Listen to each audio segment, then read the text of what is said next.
Napakadali lang na husgahan para sa inyo ang tulad nilang dalagang inang nagsusumikap sa buhay para sa anak nila lahat iaalay. Kaya huwag niyong husgahan ang kanilang pagkatao, di nila ginusto umibig ng maling tao. Saludo sa lahat ng dalagang ina na kinakaya ang hirap kahit na mag-isa, kahit na mag-isa.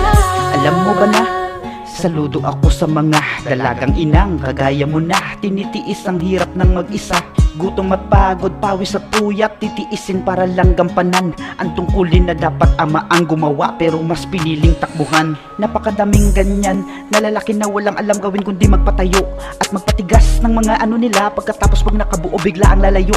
Wala nang paki sa iniwang anak at babaeng dapat ay kanyang kabiyak. Sa hirap at ginhawa imbis na samahan ay tinalikuran dahil naduwag.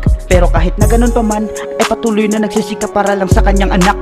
Kahit pa nahirap ang katulad niya dahil madalas nalaitin ng lahat. Hinuhusgahan na malanding babae ng nakararami dahil sa nangyari. Pinapadumi ang imahe pero kahit na ganun man ay walang pagsisisi. Dahil di nila kasalanan umibig sa taong hindi sila kayang samahan at ipaglaban. Dahil lahat ng pangako ay puro Napakadali lang na kasinungalingan. husgahan para sa inyo ang tulad nilang dalagang inang nagsusumikap sa buhay para sa anak nila lahat iaalay. Kaya huwag niyong husgahan ang kanilang pagkatao, di nila ginusto umibig ng maling tao. Saludo sa lahat ng dalagang ina na kinakaya ang hirap kahit na mag-isa, kahit na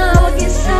Tanong ko lang ba't madalas nalaitin ang tulad nilang dalagang inang ginagampanan ng tungkulin para sa kani-kanilang mga anak kahit walang katuwang sa bigat na kanilang pasan-pasan ay okay lang basta sa pag-uwi ay ngiti ng kanilang anak ang madatnan. Pilit nilang ginagampanan ang pagiging ama at ina nila sa kanilang anak. Kahit madalas sila nahusgahan ay okay lang, wala silang pakialam. Ang importante matiyak nila na lahat ay maibibigay nila sa kanilang pinakamamahal. Kung kaya't doble ang pagsisikap kahit na mahirap, maibigay lang sa anak ang lahat. Diba? Ngayon matanong ko lang, ano ba ang mali nila na nagawa? Kung may pagkakamali mang nagawa, yun ay ang maling papili ng lalaki na walang pagpapahalaga. Matapos malaman na nakabuo, wala nang paalam, agad lumayo. Sa una mayabang pananangangako pero sa bandang huli ay nagtago. Di nila kasalanan umibig sa taong hindi sila kayang samahan at ipaglaban. Dahil lahat ng pangako ay puro Napakadali lang na kasinungalingan. husgahan para sa inyo ang tulad nilang dalagang inang nagsusumikap sa buhay para sa anak nila lahat iaalay. Kaya huwag niyong husgahan ang kanilang pagkatao, di nila ginusto umibig ng maling tao. Saludo sa lahat ng dalagang ina na kinakaya ang hirap kahit na mag-isa, kahit na mag-isa.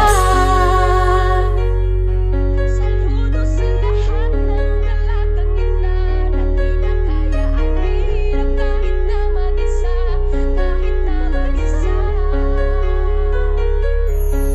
Napakadali lang na husgahan para sa inyo ang tulad nilang dalagang inang nagsusumikap sa buhay para sa anak nila lahat iaalay. Kaya huwag niyong husgahan ang kanilang pagkatao, di nila ginusto umibig ng maling tao. Saludo sa lahat ng dalagang ina na kinakaya ang hirap kahit na mag-isa, kahit na mag-isa.